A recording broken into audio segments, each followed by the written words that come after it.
आपले आजचे प्रमुख अतिथी डॉक्टर लाड साहेब यांना मी विनंती करते की त्यांनी आपलं मनोगत व्यक्त करावं.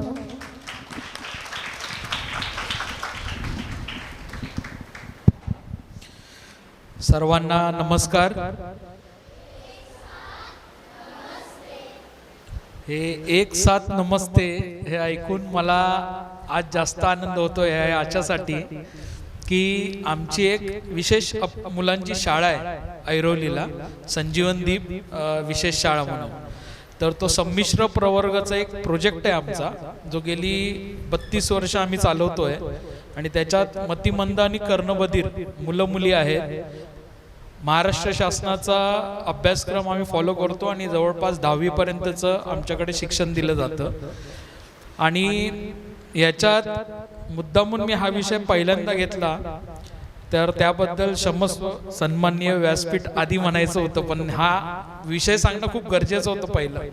कारण त्या मुलांमधून आपण काही अशा ना स्किल्स शिकतो की आपण सामान्य माणसं जे दैनंदिन जीवनात जे आपण गोष्टी म्हणतो ना की आपल्याला काय करायचं याच्याशी, पण त्या गोष्टी त्या मुलांशी किती निगडीत असतात, त्यांच्या जीवनावर त्यांचा कसा परिणाम होतो, सकारात्मक नकारात्मक. पण त्याच्यातून त्या गोष्टी आपण एवढ्या चांगल्या पद्धतीने शिकू शकतो की त्या गोष्टींचा चांगल्या रूपात कसा आणखीन वापर करता येईल याच्यासाठी आपण त्याच्यासाठी काम करू शकतो.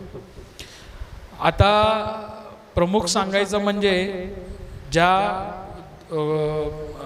पदासाठी म्हणून आज मला ह्यासाठी बोलवलं गेलं विशेष अतिथी म्हणून, तर आमची जी संस्था आहे, मुख्य संस्था पॅराप्लेजिक फाउंडेशन, सायन हॉस्पिटल संलग्नित आहे ती.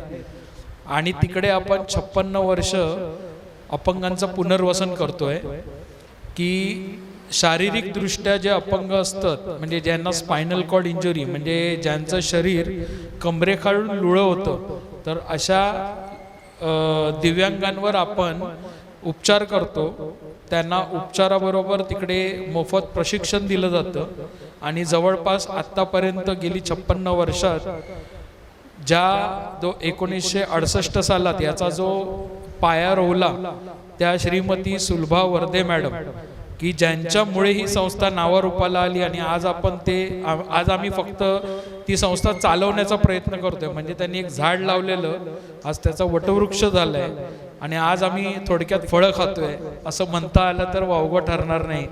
आणि त्या गोष्टीत आमचे आज इकडे उपस्थित श्री अरुण सावंत सर हे 2010ला जेव्हा सायन हॉस्पिटलमधून रिटायर झाले, तेव्हा मी त्यांना पकडून आणलं असं म्हणू शकतो. कारण त्यांना मला सोडायचं नव्हतं की इतर कुठेतरी ठिकाणी जातील, पण खरोखर त्यांचं म्हणजे कार्य त्याच्याप्रमाणेच मोठं आहे की त्यांनी संस्थेत आले, संस्थेशी निगडीत झाले, संस्थेबरोबर काही कामं त्यांनी केली. संस्थेसाठी आजही त्यांची ती गाडी आहे, ती विनामूल्य वापरतात संस्थेसाठी.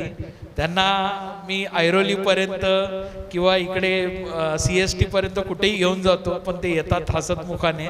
आणि तोच त्यांचा मोठा गुण आहे जो आपण घेण्यासारखा आहे की ह्या रिटायर लाईफमध्ये जेव्हा लोक घरी बसून आराम करायचा विचार करतात, तेव्हा ते डबल एनर्जीने काम करतायत.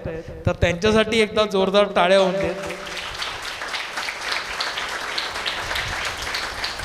आणि ह्या सगळ्या गोष्टीतून आम्ही वर्धे मॅडमकडून असं शिकलो की ही जी मुलं आहेत, आता मी मध्ये एका ठिकाणी गेलेलो कर्जतला, तिकडे 1-2 अंध मुली सापडल्या जवळच्याच एरियातून. त्यांचं शिक्षण होत नव्हतं.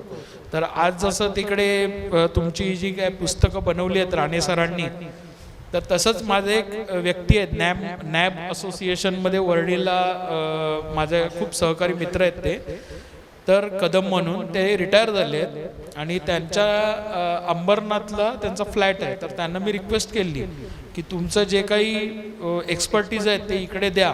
आज मला अभिमान वाटतो त्या व्यक्तीचा की तेही रिटायर लाईफ आपले 6 दिवस तिकडे घालवतात आणि एक रविवार फक्त घरात असतात. म्हणजे ह्या गोष्टी करण्यासाठी पण एक मोठं धाडस लागतं की आपल्या घरापासून आपल्या पेन्शनचा पैसा त्या अशा संस्थेमध्ये घालणं आणि त्याला नावारूपाला आणणं ह्याच्यासाठी पण एक खूप मोठं म्हणतात ना जिगर लागतं आजच्या तारखेला. ते साध्या सुध्यांकडे होऊ शकत नाही.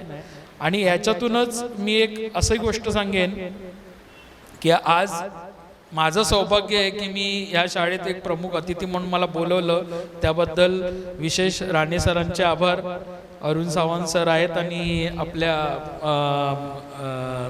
वर्षाताई आणि तन्वीताईंचे आभार की त्यांनी मला इकडे बोलवलं. पण आज इकडे जमलेल्या ज्या मुली आहेत त्यांना कालच आपल्या भारताचा मुली कन्या दिन साजरा झाला. तर त्याबद्दल तुमच्या सगळ्या कन्यारत्नांना हार्दिक शुभेच्छा. आणि जसं आता मृदुलाने म्हटलं की आपण शिकायला हवं आणि मुलींनी विशेषतः शिकायला हवं, या बाबतीत मी ठाम आहे. कारण आपल्याकडे आपण महाराष्ट्रात जन्मलो हे आपल्यासाठी खूप म्हणतात ना सौभाग्याचं देणं आहे आपल्यासाठी. कारण आपल्याच या महाराष्ट्रातून सावित्रीबाई फुले यांनी मुलींच्या शिक्षणासाठी जो पुढाकार घेतला आणि त्यांच्यामुळे आज मुली शिकतायत हे आपल्यासाठी सौभाग्याचं आहे. आणि मगाशी मृदुलाने म्हटलं की मुलींनी शिकायलाच हवं, तर मी त्याच्यावर एक गोष्ट आणखीन सांगेन. माझी मिसेस ही सायकोलॉजिस्ट आहे. ती करिअर गायडन्स करते गेली 22 वर्ष. आता ती थेरपिस्ट पण आहे, काउन्सिलर पण आहे.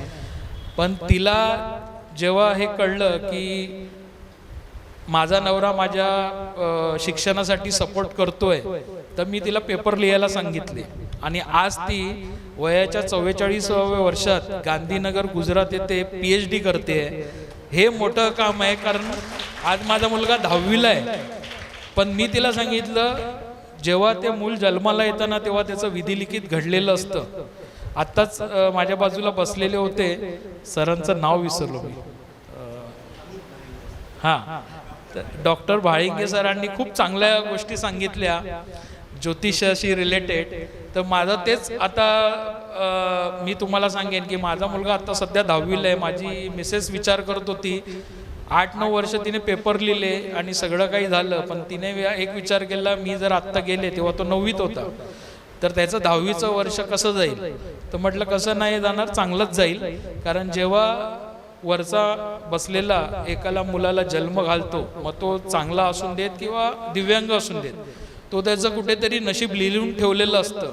कुठे तो मुलगा वाईट ठिकाणी जाणार नाही याची फक्त आपण काळजी घ्यायची असते. तर त्या गोष्टीसाठी तिने आता ते केलं. 1.5 वर्ष पूर्ण झाली, 1.5 वर्ष बाकी आहेत. पण ह्या गोष्टीसाठी जसं आता मृदुला म्हणाली की ते आपण जिद्द बाळगली पाहिजे की मी हे करून दाखवेन.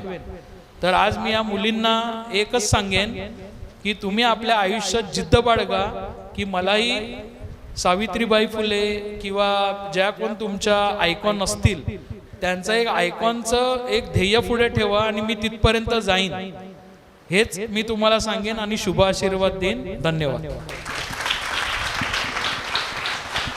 Very nice. खरंच खूपच खरं बोललं आहे सरांनी की मुलींनी शिकलं पाहिजे. आणि